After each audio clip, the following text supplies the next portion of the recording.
Good morning दोस्तों, जय हिंद।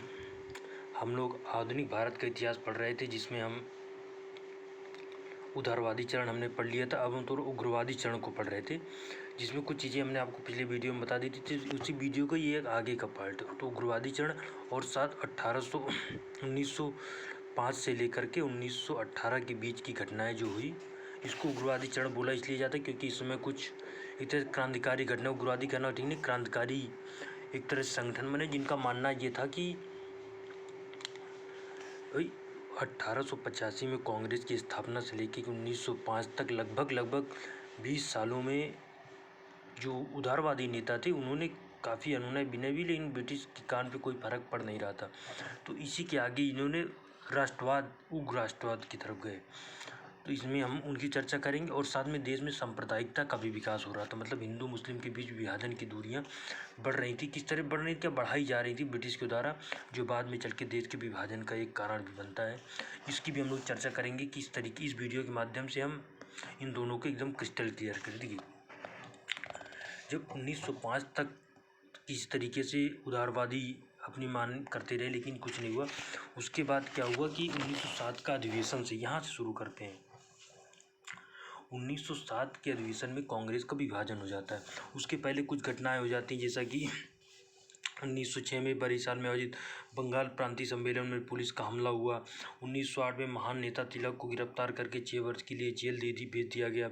आदरणीय, उसके बाद कृष्ण कुमार मित्र और अश्विनी कुमार दत्त, जिन्होंने ऐसे मतलब अलग अलग ये क्रांतिकारी संगठन बनाए और इस पर हमला करेंगे। इस पर हम लोग बहुत ज़्यादा नहीं जाएंगे, बस इसका आप कारण ये जानते रहिए कि क्यों इस तरह का हुआ, ये मेन पॉइंट है। उसके बाद कौन किस पे हमला किया, किसकी हत्या कर दी, जैसे चापेकर बंधुओं की भी हत्या हुई थी। उसके बाद अलग अलग, जैसा अरविंद घोष ने अलग अलग स्वतंत्रता, मतलब एक, तो आपको ये पता होना चाहिए, क्योंकि जो ब्रिटिश एक तो उदारवादी चरण में उतनी ज़्यादा सफलता नहीं मिल पाई, इस वजह से उग्रवादी चरण का विकास हो जाता है। इसमें कई घटनाएं जैसे आपको याद रखना है। चापेकर बंधुओं ने 1897 में जब चापेकर बंधुओं ने पूना में 2 ब्रिटिश अधिकारियों की हत्या कर दी थी। विनायक दामोदर सावरकर ने अभिनव भारत नामक क्रांतिकारी गुप्त संगठन की स्थापना की थी। 1905 में अनेक समाचार पत्र क्रांतिकारी आतंकवादी की पैरवी करने लगे। इनमें जैसे संध्या और युगांतर, हम पेपर में आ सकता है, संध्या और युगांतर जो कथी संबंधित थे उग्रवादी आंदोलन से, ठीक है। उसके बाद एक अनुशीलन समिति का बना हुआ था। अनुशीलन समिति में क्या था कि इसमें भी जितने भी संगठन थे वो इकट्ठा होकर के ब्रिटिश पे हमले करने या ब्रिटिश के को किस तरह नुकसान पहुंचाने की हर संभव कोशिश करते थे। तो इस तरीके देखिए, इसमें बस इतने आपको 2-4 करना। चापेकर बंधुओं की हत्या हो गई, बिनाग ने हत्या कर दी ब्रिटिश की। उसके बाद बिनाग दामोदर अभिनव भारत संगठन की स्थापना की। उसके साथ साथ संध्या और युगांतर जो पत्रिकाएं निकाली गई, ये एक उग्रवादी चरण शुरू कर दिया गया।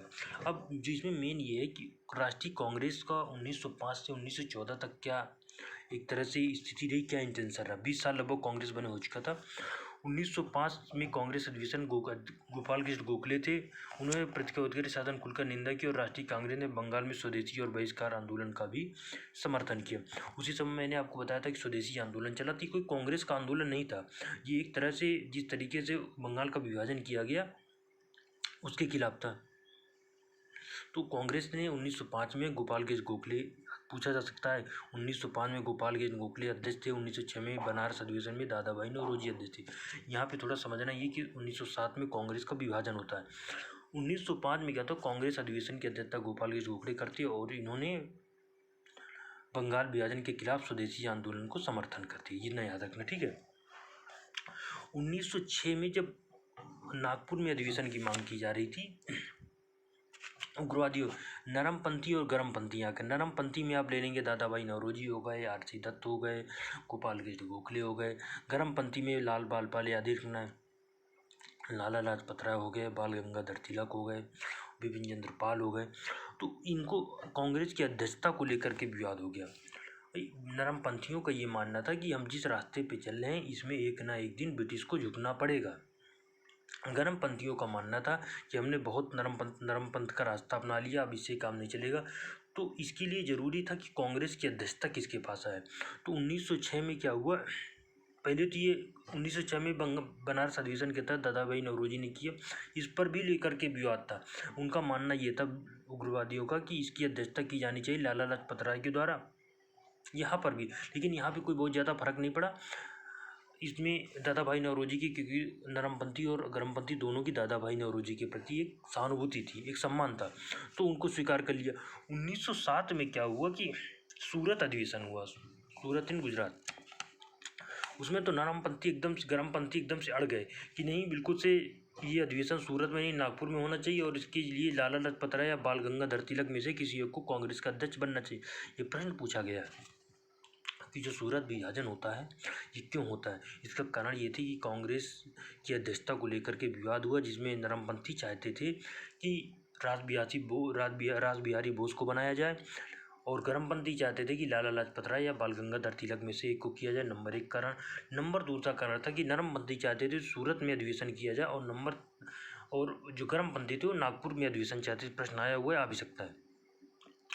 तो इसमें क्या हुआ कि नरमपंथियों की जीत हो गई। नरमपंथियों ने इसको चाहे जैसे भी सूरत में अधिवेशन कराया, और साथ में रास बिहारी बोस को अध्यक्षता कराई, जिससे क्या हुआ कि गर्मपंथियों ने अपना रास्ता अलग कर लिया कि अब हम कांग्रेस में एक नहीं होंगे और कांग्रेस के खिलाफ ही काम करेंगे। तभी इन्होंने फिर मतलब आतंकवादी गठबंधन बनाया, हमले करने शुरू कर दिए थे।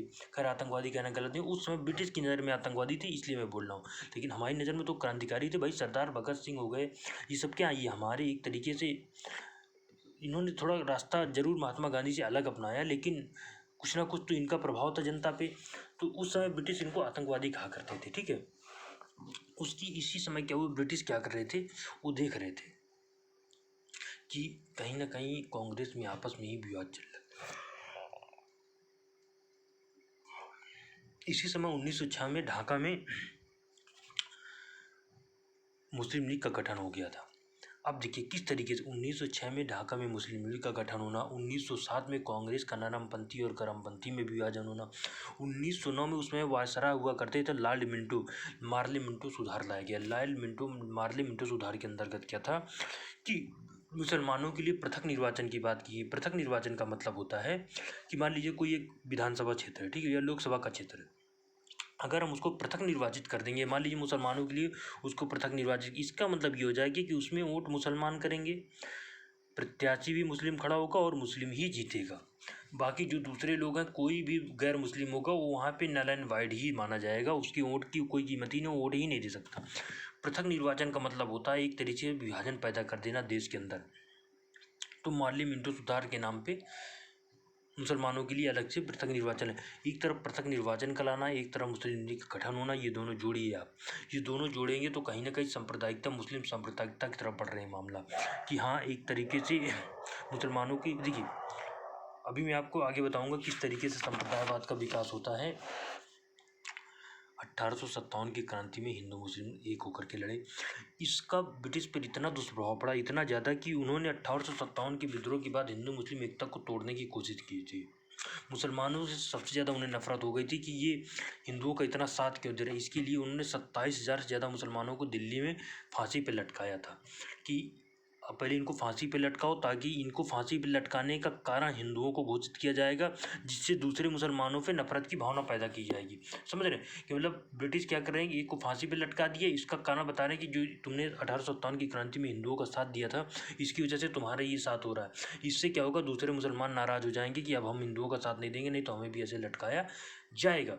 कि देखिए ब्रिटिश की जो नीतियाँ थी, किस तरीके से हिंदू मुसलमानों के बीच एकता को विभाजित करना था। उसके साथ साथ ये कहा जाने लगा ब्रिटिश के द्वारा कि जो आज तुम्हारी दुर्गति है, जो तुम्हारा हालत पिछड़ापन है, इसके लिए कौन जिम्मेदार है, हिंदू जिम्मेदार है। क्यों जिम्मेदार है, क्योंकि इन्होंने सारे संसाधन को अपने में कैप्चर कर रखा है। तो इससे क्या होता है, सांप्रदायिकता का मुसल, ये बात सही कि उस समय भी मुस्लिमों का पद, चाहे तो हिंदू हो, पारसी हो, इनके सिखों से भी बहुत पिछड़ा था, चाहे शिक्षा का स्तर रहा हो, चाहे तो उसके बाद रहन सहन के स्तर रहा हो, बहुत ज़्यादा पिछड़ा। इसका फ़ायदा उठा रहे थे ब्रिटिश लगातार हिंदू मुसलमानों के बीच लगातार दूरियां बढ़ाने की अपनी हर संभव कोशिश कर रहे थे। डिवाइड एंड रूल तो उनका था, ब्राह्मण जातियों को गैर ब्राह्मण जातियों के साथ, उच्च वर्ग को निम्न वर्ग के, दलितों को गैर दलितों के साथ लड़ाना, ये तो ब्रिटिश लगातार करते आ रहे थे, ठीक है। इसके साथ साथ मुस्लिमों को ये दिखाया गया कि आपका जो 600-700 काल वर्ष था, तुगलक साल रहा हो, चाहे तो पूरा मुगल काल, जो तुम्हारा स्वर्ण काल था, इसके नष्ट होने के कारण भी हिंदू हैं। तो इस तरीके से सांप्रदायिकता का बढ़ा दिया। सर सैयद अहमद खान जो कि बहुत बड़े शिक्षाविद थे और साथ में हिंदू मुस्लिम एकता के प्रतीक भी थे, लेकिन बाद में इन्होंने सांप्रदायिकता, इनके मन में ब्रिटिश ने इतनी ज़्यादा जहर भर दिया कि ये भी कहने लगे कि हिंदू और मुसलमान दोनों का कभी भी एक मेल हो ही नहीं सकता। दोनों के विचार अलग है, दोनों की संस्कृति अलग है, दोनों की भाषा अलग है, दोनों की बोलचाल अलग है, दोनों के रहन सहन का जीवन अलग है, दोनों की संस्कृति अलग है। तो कभी संभव ही नहीं। इस तरीके से किस तरीके से लगातार मुस्लिमों में विरोध बढ़ता जा रहा है। मैं आपको यहाँ पे बता दूं कि सर सैयद अहमद खान जो कि बहुत शिक्षाविद थे, जब ये सांप्रदायिकता की बात करने लगे, इनका विरोध किया था बहरुद्दीन तैयब जी ने। बहरुद्दीन तैयब जी 1887 में मद्रास अधिवेशन में कांग्रेस के अध्यक्ष, पहले मुस्लिम अध्यक्ष। 2015 में यूपीएससी में प्रश्न आया था कि तैयब जी पहले मुस्लिम कांग्रेस अध्यक्ष बहरुद्दीन तैयब जी, ठीक है, उसमें मिलाने को दिया हुआ था कि कौन सा मुस्लिम को। तो शुरू के 4 आपको अध्यक्ष याद रखने, मैं आपको क्लियर कर दे रहा हूँ कौन कौन से अध्यक्ष। पहला 1885 अधिवेशन अध्यक्ष और उनका धर्म, ये 4 याद रखना। यहाँ किसी को धर्म को लेकर हम विभाजन पैदा नहीं कर रहे हैं, बोले अरे सर आप धर्म के नाम बोले। आपको शुरू का 4 पता होना चाहिए, क्योंकि शुरू का 4 थोड़ा सा यूनिक है। पूछे कैसे?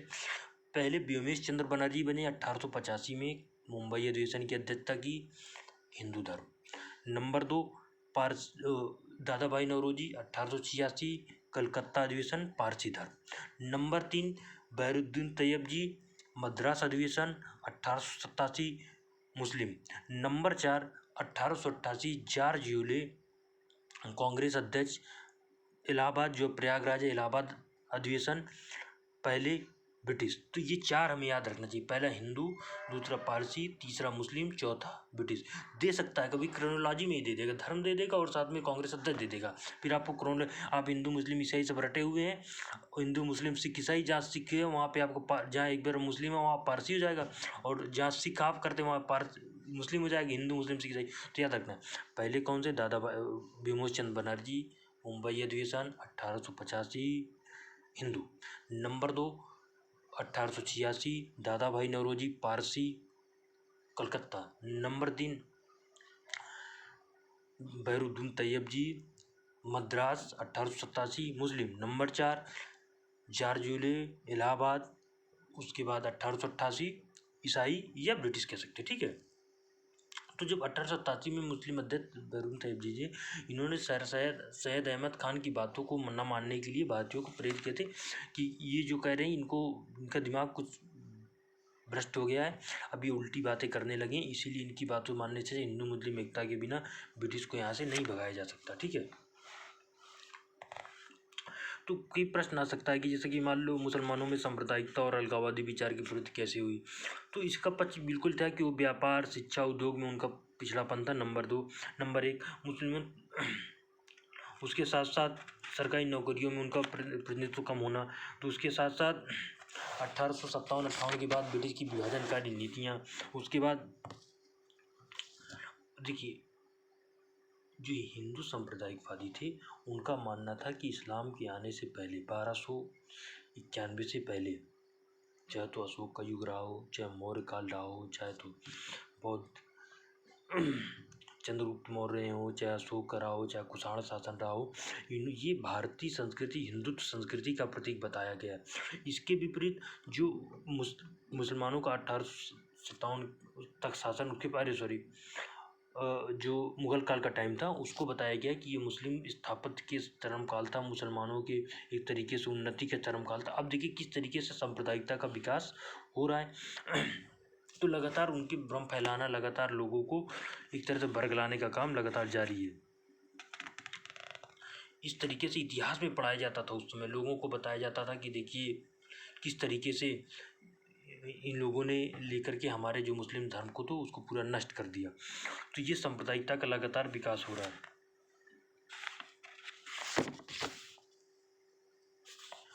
दादा भाई नौरोजी की इस बात का आभास शुरू में ही हो गया था जब कि तो उन्होंने एक बार अपने जब ये पहली बार अध्यक्ष बने थे 1886 में कांग्रेस के, तब इन्होंने कहा था कि जो कांग्रेस है वो केवल धार्मिक मामलों को छोड़ करके बल्कि राजनीतिक मामले हो गए, राजनीतिक मामलों को ही उठाएगी।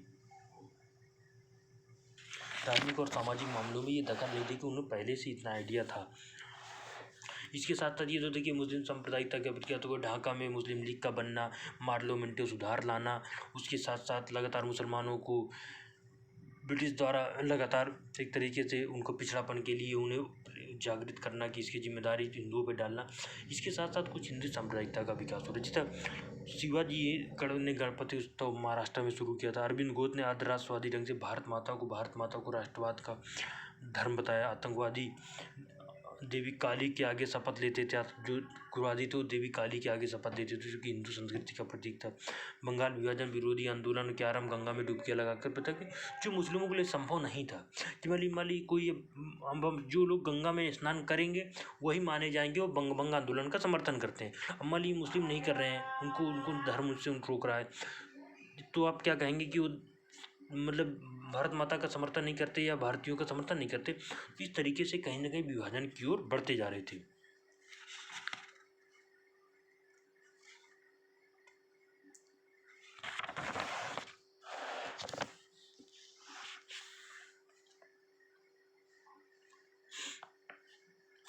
इसके साथ साथ जो शैक्षिक कारण बताए कि उनमें जागृति भी नहीं थी।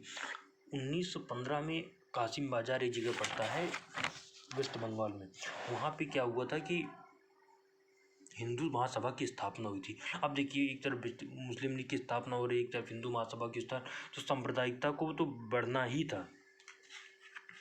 यहाँ तक होने लगी बातें कि मुसलमानों के उत्पीड़न से हिंदुओं को बचाने के संबंध में अंग्रेजों को मुक्तदाई की भूमिका पर बातें करते थे कि जो मुसलमानों को अगर, क्योंकि देखिए यहाँ लगभग 30 करोड़ के आसपास हिंदू थे, 25 करोड़ हिंदू और 5 करोड़ के आसपास मुस्लिम थे, तो एक बड़ी आबादी बहुसंख्यक और अल्पसंख्यक को लेकर के डिवाइडेशन होने लगा कि अगर ब्रिटिश यहाँ से चले जाएंगे तो हिंदुओं का शासन यहाँ पे होगा और मुसलमानों पे अत्याचार होगा। ये सब उनको ऐसे नहीं बता रही, सब आप लिख सकते हैं। सांप्रदायिकता का विकास किस तरीके से हो ये आ सकता है, ठीक है। लेकिन इसके साथ साथ कुछ जैसा कि मौलाना अबुल कलाम आज़ाद थे, जिन्होंने अल हिलाल पत्रिका, उनका ये मानना था कि भारत में हिंदू मुस्लिम एकता रहने से दोनों के लिए अच्छा है। वो लगातार कुछ अच्छे लोग जैसे महात्मा गांधी हो बाद में आए या और भी थे जो धर्मनिरपेक्ष राजनीति की बात करते थे, उनका मानना था हिंदू मुस्लिम एकता के प्रतीक के द्वारा ही भारत को स्वतंत्र कराया जा सकता है। 1911 की एक घटना बताता हूँ मैं आपको। उस्मानिया सल्तनत था तुर्की में, उसके साथ साथ इटली और तुर्की जो आसपास ही एक दूसरे के करीब देश है, तो में दोनों में एक तरह से मतलब विवाद हो जाता, लड़ाई हो जाती, ठीक है। तुर्क के जो खलीफा था वो मुसलमानों के एक तरह से पूरे विश्व के मुसलमानों का प्रतिनिधित्व, भारत के मुसलमानों की भी उसके प्रति आस्था हुआ करती थी। तो उसके प्रति क्या हुआ कि लड़ाई में ब्रिटिश ने इटली का साथ दिया और तुर्की के प्रति कोई भी सहानुभूति जारी नहीं की, जो कि एक मौके के रूप में ये हुआ कि भाई जो धर्मनिरपेक्ष राजनीति करने उनको बताया कि भाई तुर्की में ब्रिटिश ने कोई भी सहयोग नहीं किया। इससे ये पता चलता है कि ब्रिटिश जो है ये हिंदुओं मुसलमानों की भी दूरी को बढ़ाने का काम कर रहे हैं। तो इस तरीके से एक अवसर मिला था जब एकता को बढ़ाया जाए, लेकिन इसका भी कोई बहुत ज़्यादा प्रभाव नहीं पड़ा। लगातार मुस्लिम भावनाओं को भड़काते जाना और सांप्रदायिकता का विकास लगातार होते जाना। तो इस तरीके से इस वीडियो में मैंने आपको बताया लगभग कि किस तरीके से सांप्रदायिकता का विकास हुआ। अब हम अगले वीडियोज में और आपको बताएंगे फिर बाद में कैसे धीरे धीरे देश का विभाजन होता था। अभी हम अगले वीडियो में बताएंगे राष्ट्रवादी और प्रथम विश्व युद्ध की उसी समय हो रहा था 1418 से लेकर के 1918 14 से लेकर 1918, तो उसके बारे में थोड़ी देर बाद हम इस पर चर्चा करेंगे एक दूसरे वीडियो में। Thank you.